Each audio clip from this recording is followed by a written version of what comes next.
Bismillahirrahmanirrahim. Alhamdulillahirabbil alamin. Wassalatu wassalamu ala asyrafil anbiya'i wal mursalin nabiyina Muhammad wa alihi washabihi ajmain.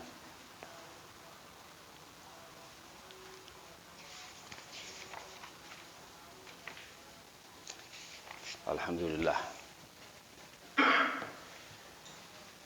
Pagi ini kita dijumpakan oleh Allah SWT, diperjumpakan oleh Allah. Kita berharap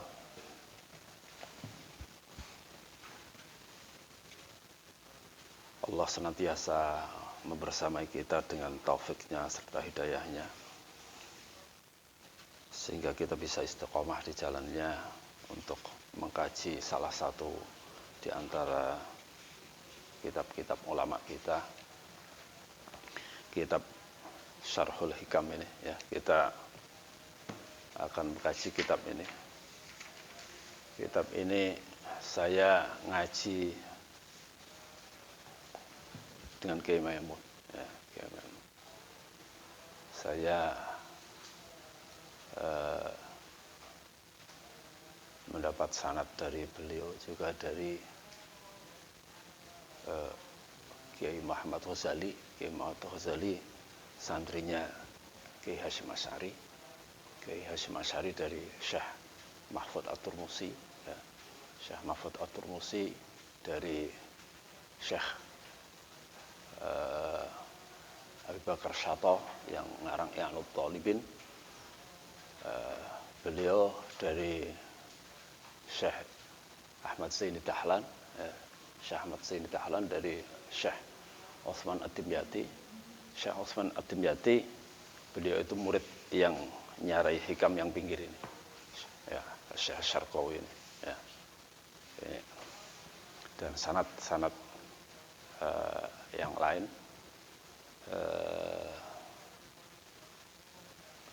kita sebenarnya mau mengkaji kitab ini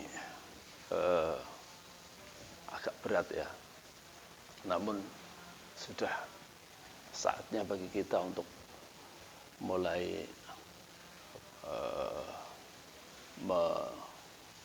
mengkoreksi kembali barangkali ya. Kita ini kajian tua lah ya. Ini pengajian kita ini pengajian orang yang ingin kembali mengoreksi diri kita ya, mentazkiyatun nafs ya, membersihkan diri kita. Maka kitab hikam ini tepat ya, melihat bahwa kitab ini akan mengarahkan kepada kita bagaimana seseorang itu bertauhid secara benar. Kitab yang sangat monumental ini, kitab yang sangat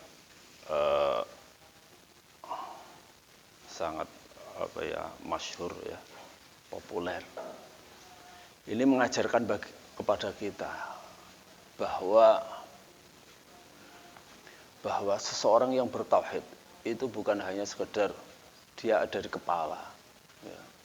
Dia tahu bahwa Allah lah satu-satunya Tuhan yang disembah ya. Dia faham betul bahwa tidak ada Tuhan lain selain Allah. Bukan hanya sekedar itu ya. Dan lebih dari itu, bahwa keyakinan tauhid seseorang itu mengantarkan dia bahwa hakikatnya tidak ada yang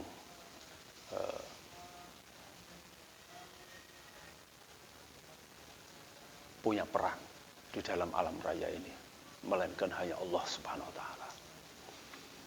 Nah, maka kita akan kembali ya, membersihkan diri kita itu nanti satu persatu dengan tuntunan atau dengan dituntun, dengan dibimbing melalui kitab ini. Kita akan mengetahui betapa banyak di antara hal yang selama ini kita kerjakan ternyata hanya dari segi kulitnya saja, hanya dari segi mazharnya saja, sementara hakikat dari yang kita kerjakan itu kita belum nyampe seperti itu. Maka penggambaran sebelum kita masuk ke wilayah ini, ya, bahwa misalnya, ya, sholat kita, sedekah kita, ya, puasa kita dan seterusnya. Yang namanya sholat itu ya bukan hanya sekedar seseorang secara lahiriah dia lisannya bertakbir Allahu Akbar, kemudian fisiknya sujud, fisiknya rukuk dan seterusnya, bukan itu aja. Tetapi lebih dari itu, bahwa dia meyakini, keyakinan di dalam dia tahu, ya, di dalam benaknya dia itu paham artinya, dia mengetahui bahwa tidak ada zat yang layak untuk dia sembah, ya. Tidak ada zat yang layak untuk dia baktikan kehidupannya kecuali Allah. Nah, pengetahuan itu belum menjadi sempurna manakala dia belum yakin. Ya, belum yakin. Yakin yang diyakini oleh hatinya. Ya, hati itu menjadi yakin. Nah, keyakinan seseorang itu ya, itulah yang diharapkan, ya, diharapkan dari kitab ini. Seseorang tidak perlu nunggu mati baru kemudian dia yakin. Ya. Tetapi dia bagaimana dia meyakini bahwa selain Allah Subhanahu wa taala itu pada hakikatnya tidak punya peran di dalam alam raya ini. Hakikat Rabb itu hanya Allah. Hakikat Raja alam raya ini hanyalah Allah Subhanahu wa taala yang menguasai alam raya ini. Allah itu hakikatnya itu bisa ia yakini di dalam hati, ya. Maka, ya, kita baca saja kitab ini, ya. Bismillahirrahmanirrahim. Bismillahi kelawan nyebut nama Allah, asmane Allah Ar-Rahmani kang paring asih dalam dunya marang wong mukmin maut, ya, lan wong kafir Ar-Rahimi kang moha asing dalam akhirat bloko marang wong kang mukmin. Qala ngendika sapa al-abdu sapa kawula. Ya, ini kenapa beliau syarih ini menghadirkan nama al-abdu, ya. Karena penghambaan itulah sifat yang paling mulia, ya, yang seharusnya dimiliki oleh seorang hamba, ya. Tidak ada sifat yang paling mulia bagi seseorang melainkan ta'abbudnya kepada Allah Subhanahu wa taala. Sehingga kita di sini dibawa oleh pengarang bahwa kehidupan kita ini seharusnya adalah dalam rangka untuk menghamba kepada Allah Subhanahu wa taala, dan tidak ada gelar yang kita harap atau kita cari, kita perjuangkan melainkan hanya untuk meraih derajat hamba di sisi Allah Subhanahu wa taala. Maka qala al-abdu ngendika sapa al-abdu sapa kawula al-faqiru kang banget butuhe ai syadidul faqri, al-faqir ai syadidul faqri wal ihtiyaj ilallahi marang Allah Subhanahu wa taala, al-mu'tamidu kang bersandar, ai al-muttaqiu wal mutawakkilu wal muttaqilu, ya, yang bersandar fi ghufrani dunubi ing dalam disepurane dosane abad, bersandar alallahi ing atase Allah, ya, ai ala rahmatihi wa fadlihi wa minnatihi.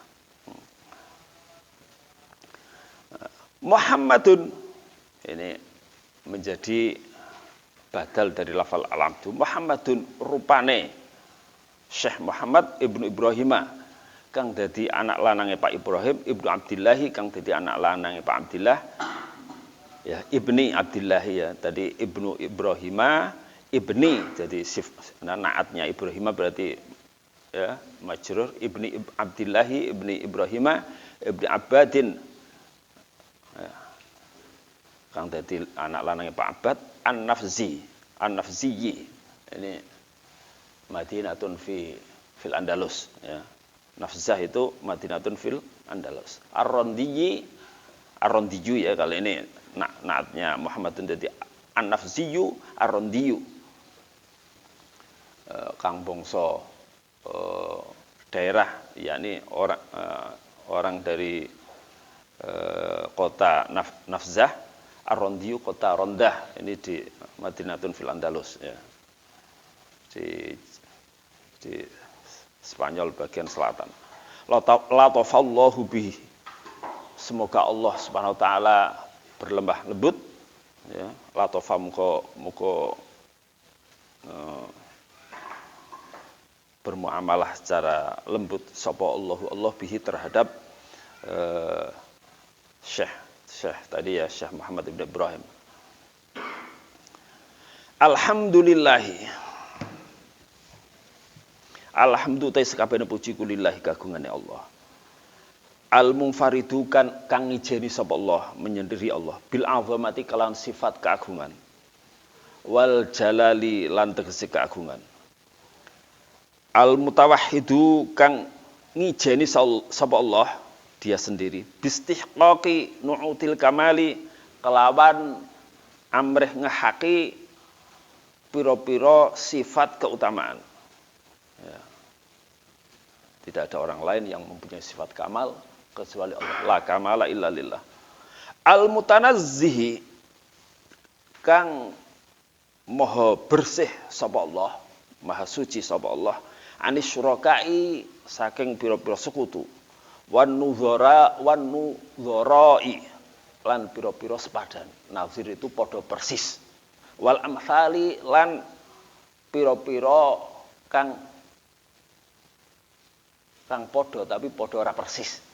Misal itu ya seperti ya pira-pira perkara kang nyerupani ya. Jadi Allah tidak punya sekutu. Sekutu itu yakni sifat sekutu yakni yang madani ya, tidak ada yang madani Allah. Kita ini bersekutu ya, bersekutu di dalam sebuah majelis ya. Sekutu itu yakni sifat yang sama, itu dia punya sifat yang sama seperti Allah itu tidak ada satu pihak pun yang punya sifat seperti sifat Allah ya. Jadi kalau seseorang bareng-bareng itu berarti bersekutu. Kalau pasukan sekutu berarti pasukan yang bareng-bareng ya. Pasukan yang bareng-bareng. Maka tidak ada seseorang yang bareng-bareng Allah di dalam mencipta alam raya, di dalam mengelola alam raya, di dalam memberi rezeki kepada alam raya, di dalam menjaga alam raya. Maka Allah tidak punya sekutu. Tidak ada satupun pihak yang mempunyai sifat seperti sifat Allah.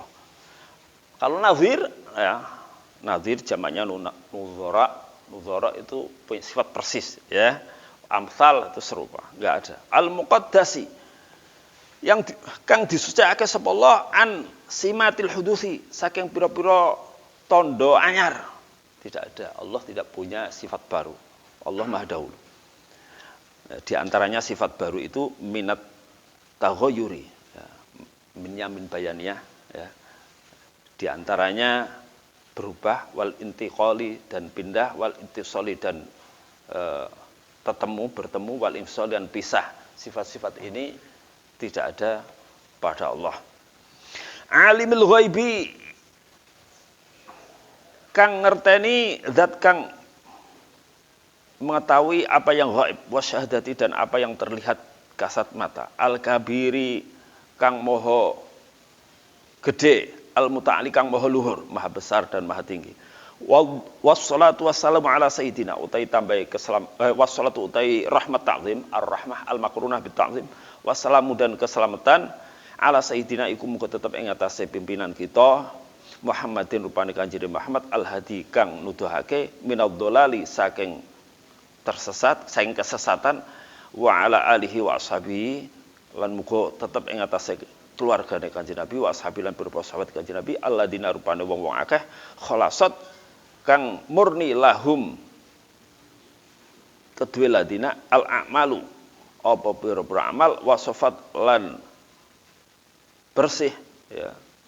Minhum saing ladina al ahwalu apa pira-pira tingkah ya, mereka amal mereka bersih ya, keadaan mereka, hal mereka juga bersih. Wa ala jami iman ittaba'ahum lan muga tetep selawat salam muga tetep ing atase sakabehane wong ittaba'a kang anut sapa man hum ing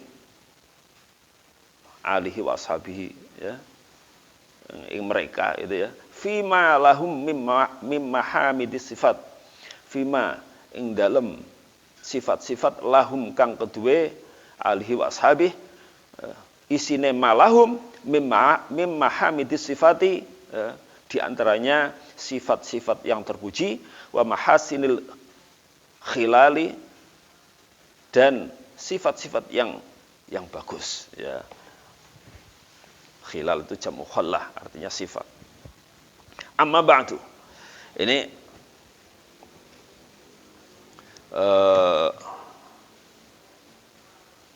pengarang kitab Syarah Hikam ini adalah ya, kita bisa lihat di sini ya. Ibnu Abbad An-Nafzi ya. Imam Ibnu Abbad An-Nafzi ini santrinya Abul Abbas Al-Mursi ya. Abul Abbas Al-Mursi itu santrinya Abil Hasan Asyadili ya.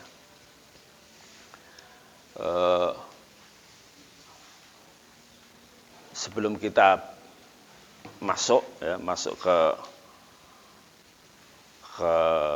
kitab yang akan kita bahas ini, ada baiknya kita berbicara mengenai hal yang kita ya khawatir disalahpahami ya, karena sebagian orang menyalahpahami apa yang dikehendaki oleh ulama-ulama kita ya, ulama-ulama kita tentang mustalahat mereka. Di antaranya adalah ada istilah asy-syari'ah ya, at-thariqah, al-haqiqah yang kemudian bisa mengantarkan seseorang kepada ma'rifat billahi subhanahu wa ta'ala. Ini penting bagi kita untuk kita ketahui sebelumnya supaya kita tidak salah ya, tidak salah terhadap apa yang dikehendaki oleh ulama-ulama kita. Karena ulama-ulama kita itu alim ya, ulama-ulama kita itu alim. Kita tahu Sahibul Hikam sendiri itu bukan hanya faqih tetapi juga muhaddits ya. Beliau itu alim kabir ya. Faqihun malikiyun muhadditsun ya. Bahkan beliau itu punya syarah Sahih Muslim ya. Maka wajar kalau kitab Hikam ini kata-katanya itu kata-kata yang baligh, kata-kata yang singkat dan padat isinya ya. Maka bukan hanya itu, beliau itu ya kita melihat beliau itu begitu teliti ya, teliti bagaimana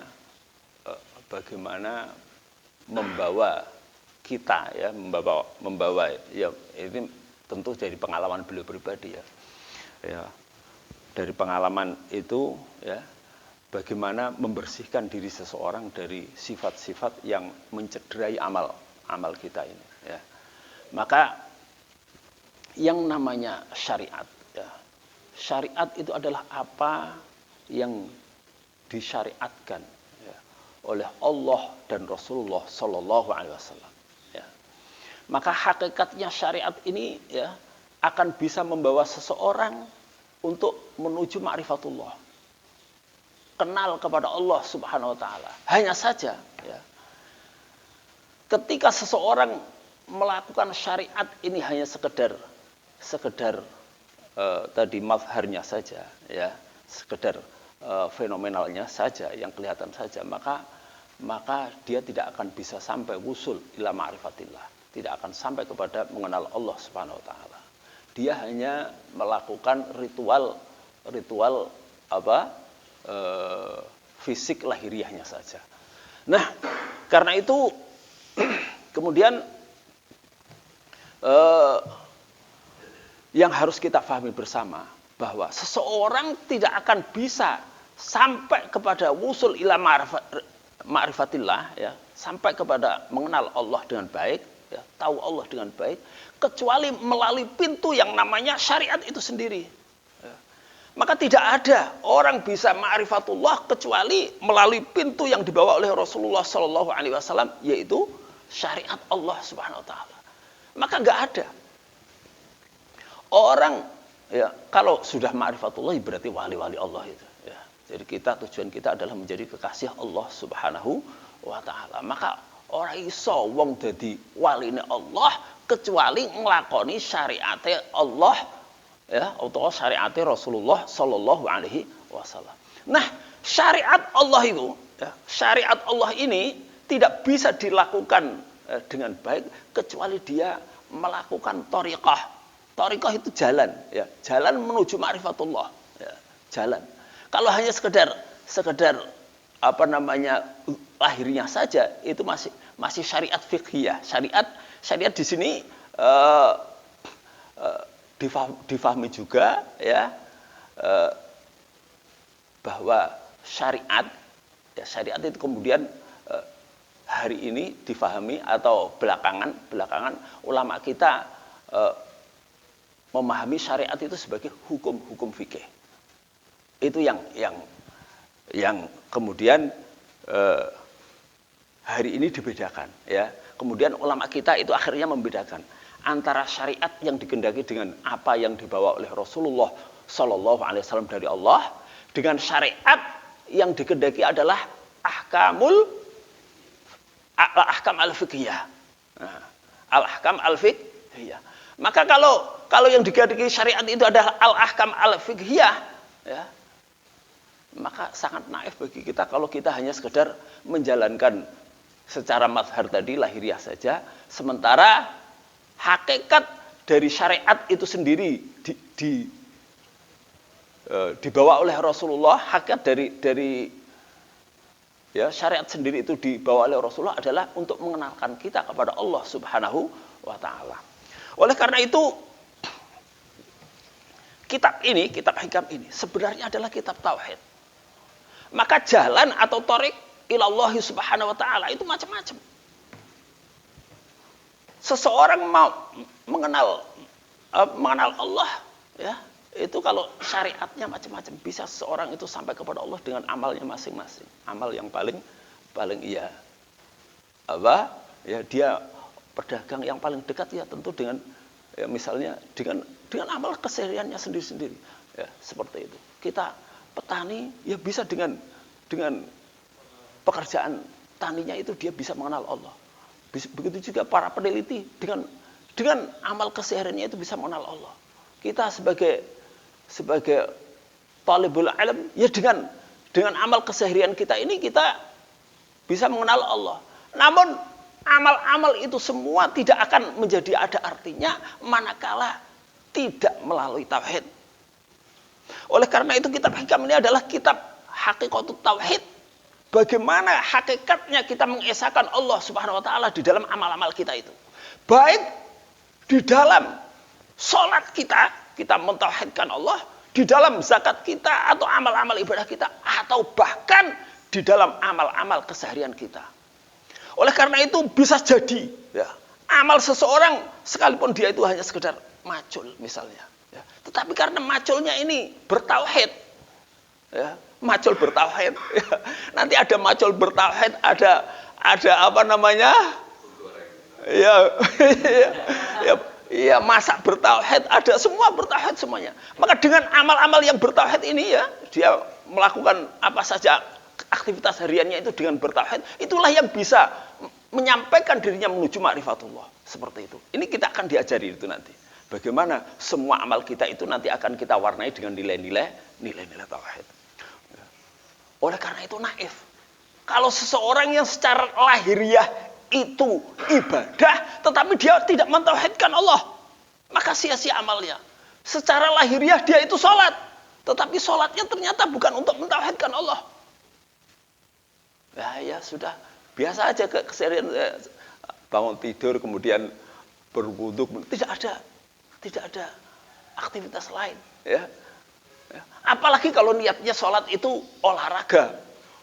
Ya, ini ada buku yang apa namanya, iya, dibalik sholat itu olahraga. Loh ya, nggak apa-apa nih olahraga kok dibanding sholat. Ya, kalau dari sisi pekerjaan olahraga itu sendiri, ya jauh. Maksudnya tidak lebih keringetan dibanding orang yang lari-lari misalnya.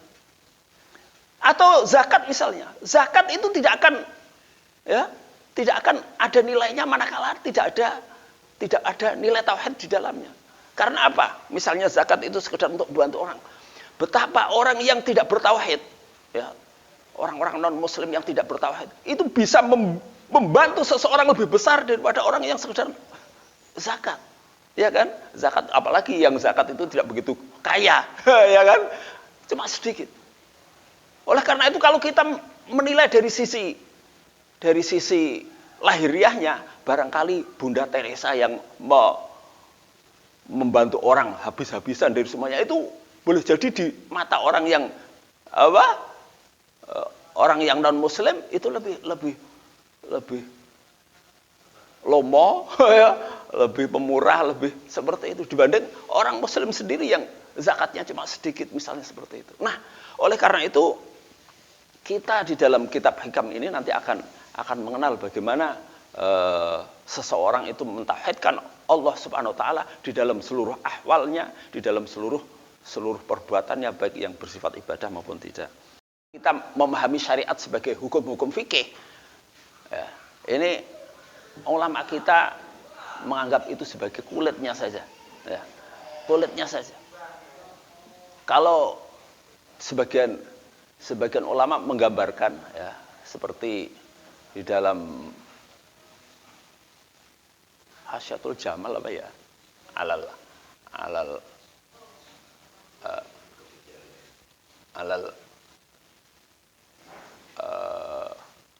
kita kemarin yang mau baca apa syarahnya Al-Ghayah wal ikhtisar iqna, ya, itu di sana disebutkan bahwa orang yang melihat syariat Allah itu seperti hukum-hukum fikih saja, ya, seperti hukum syariat yang dipahami fikih saja, itu sebagaimana dia hanya mengetahui kelapanya saja dari luarnya saja. Dia hanya bisa melihat kelapa itu dari luarnya saja. Ya. Dia belum tahu bahwa di dalamnya itu ada buah kelapa itu sendiri. Ya. Nah, seseorang yang sudah punya usaha keras untuk memecah kelapa ini, ya, dipecah kemudian ternyata di dalamnya ada buahnya, ya, maka dia baru tahu, oh ternyata, ya, ini hakikat dari kelapa itu ya buahnya itu tadi, ya. Nah, seseorang akan mengetahui lagi, ya, bahwa di dalam kelapa itu ada santannya setelah dia peras. Maka ma'rifatullah itu seperti itu. Ketika seseorang melihat syariat ini hanya sekedar fisik yang terlihat, ya, maka itu syariat yang difahami sebagai hukum-hukum fikih saja, ya. Dia belum melihat bahwa hakikat dari disyariatkannya semua syariat Allah itu adalah dalam rangka untuk membersihkan dirinya dari sifat-sifat tercela, yakni dalam rangka untuk membawa dirinya sampai kepada sifat yang namanya abad atau ta'abbud, ubudiyah kepada Allah Subhanahu wa taala. Nah, ketika seseorang sudah sampai kepada ta'abbud, dia hakikah di situ, ya. Dia hakikah dari syariat menuju hakikah, kemudian dia ketika sudah ta'abbud, ya, sudah merasakan betapa nikmatnya dia sebagai hamba Allah, dia sampai usul kepada ma'rifatullah. Oleh karena itu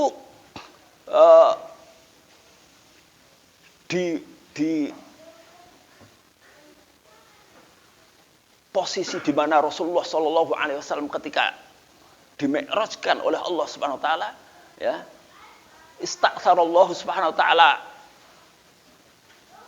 abdahu, ya, Rasulullah Muhammad Shallallahu Alaihi Wasallam.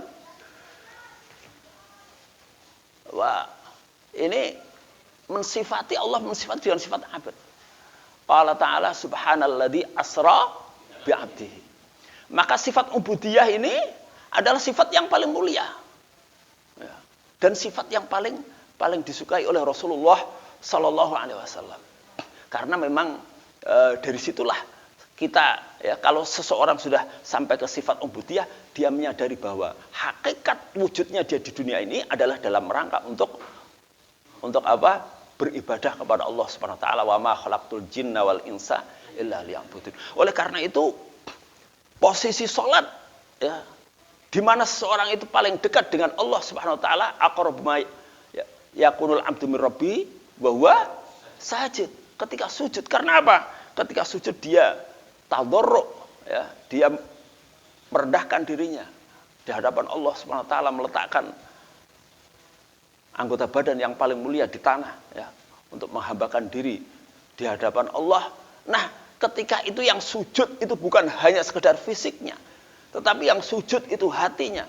Dia kemudian sampai ke, ya, dari makom baqa ke makom fana. Istilah ulama kita, ulama, ya, ahli tasawuf, ya, ini adalah dari makom baqa. Baqa itu sekedar dia berdoa.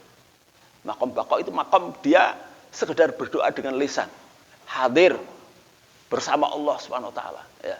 Tapi kemudian dia naik ke makom fana, yakni makom di mana dia itu dirinya tidak ada harganya di sisi Allah Subhanahu Wa Taala. Dia merasa tidak ada apa-apa di sisi Allah. Semua adalah karena anugerah Allah Subhanahu Wa Taala. Dia bisa sujud karena taufik hidayah dari Allah. Dia bisa beramal soleh, apa? Karena anugerah dari Allah, pertolongan Allah Subhanahu Wa Taala. Dia bisa terhindar dari malapetaka, itu karena anugerah dari Allah Subhanahu Wa Taala. Nah, ketika dia sudah merasakan itu semua, maka dia naik ke makom fana.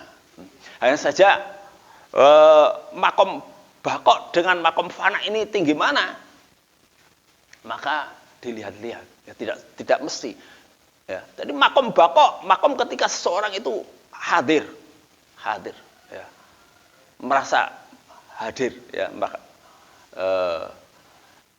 ya, minta kepada Allah. Jadi syuhudul mu'athir bi syuhudil athar. Dia melihat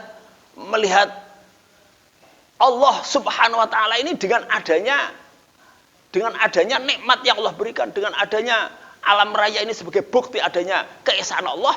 Itu namanya makomul apa? Baqa, ya. Kalau kita melihat makom baqa itu adalah sebagaimana di dalam sebuah ayat, a'udzubillahi minasyaitonirrajim, ini makom baqanya Ibrahim itu lebih tinggi daripada makom fananya Nabi Ibrahim. Allah Ta'ala, falamma janna alaihi lailu ra'a kaukaban qala hadha rabbi falamma afala qala la uhibbul afilin falamma ra'al qamara bazighan qala hadha rabbi falamma afala qala la illam yahdini rabbil akunanna minal qawmidh dhalin falamma ra'a syamsa bazighatan qala hadha rabbi hadha akbar falamma afalat qala ya qaumi inni bari'um mimma tusyrikun inni wajjahtu wajhiya lilladzi fataras samawati wal arda hanifan wa ma ana minal musyrikin. Ini makom baqa, yakni syuhudul mu'athir bahwa Allah Subhanahu Wa Taala bi syuhudil athar, melihat Allah, mengenal Allah dengan melihat athar yang ada, ya. Jadi kita melihat alam raya, ya, kita berdoa semoga Allah memberikan kepada kita, ya, memberikan anugerahnya kepada kita, maghfirahnya dan seterusnya. Ini adalah makomul baqa. Kemudian makomul fana, melihat semuanya itu adalah milik Allah. Kita bisa berdoa, itu anugerah Allah. Kita bisa sholat, itu anugerah Allah. Kalau kemudian kita bersyukur, alhamdulillah sendiri itu adalah juga apa? Anugerah Allah, adalah juga taufik dari Allah yang harus kita syukuri lagi. Maka kita alhamdulillah lagi. Alhamdulillah yang kedua, ini adalah anugerah Allah, taufik Allah lagi, kita harus syukuri lagi. Maka tidak bisa kita mau mensyukuri nikmat Allah, karena syukur kita atas nikmat Allah adalah nikmat Allah juga. Maka sampai kapanpun kita tidak akan bisa mensyukuri nikmat Allah, karena hakikat syukur kita itu adalah milik Allah Subhanahu wa taala. Itulah yang kemudian kita ucapkan alhamdulillah, segala puji milik Allah. Maka tidak ada berhak seorang pun ya pihak yang berhak untuk kita puji kecuali hanya Allah Subhanahu wa taala. Maka kita ini tidak ada apa-apanya. Wong milik kita milik Allah. Ini makom fana, ya. Milik, semua yang kita miliki itu milik Allah. Ilmu kita milik Allah, kekuatan kita milik Allah. Ya, kalau kita bisa sedekah, ya sedekah kita itu milik Allah, kan gitu kan? Kita bisa bersedekah karena anugerah Allah, karena taufik Allah, hidayah Allah. Wong hidup kita aja milik Allah. Ya, hidup kita itu milik Allah. Kita tidak pernah minta hidup, tapi Allah yang berikan kehidupan kepada kita. Jantung kita ini berdetak atas kehendak Allah, dan suatu saat nanti akan berhenti sesuai dengan kehendak Allah. Ya. Hidup kita ini bukan atas kontrol kita. Kita makan, kemudian kita bisa beroperasi, pencernaan kita ini atas kehendak Allah semuanya. Ya. Kalau kita sembuh, ya Allah yang berikan kesembuhan. Kita bisa kenyang, Allah yang bisa kenyang kepada kita. Bukan karena kita kenyang karena nasi, bukan. Ya, bukan. Yang bisa memberikan kenyang Allah, yang berikan kita hidup Allah. Maka itulah makom fana. Yani kita melihat semuanya ini tidak ada artinya, ya. Yani alam raya ini adalah milik Allah. Semua bisa bergerak, bisa atas kehendak Allah semuanya. Ya, ada panas, ada dingin, ada matahari, ada semuanya ini. Ya, ada hujan, semuanya terjadi atas kehendak Allah. Itulah makom fana. Maka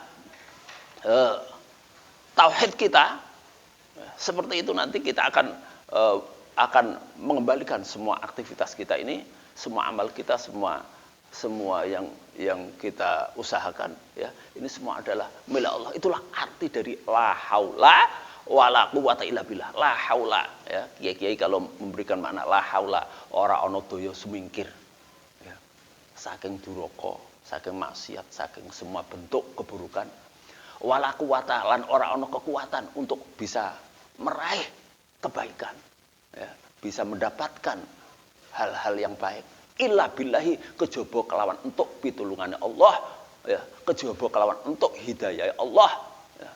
Maka kita ini tidak bisa menghindar dari semua keburukan apapun bentuknya, dan tidak bisa mendapatkan semua apapun kebaikan, ya, kecuali hanya billahi ta'ala. Oleh karena itu di dalam kitab Sulam Taufik itu, ya, mengawali dengan bihi, ya, billahi ta'ala wa fihi, yakni fi sabilillah. Kita amal kita seharusnya seperti itu, billahi ta'ala, yakni kita semuanya ini karena anugerah dari Allah SWT, karena pertolongan Allah, hidayah Allah.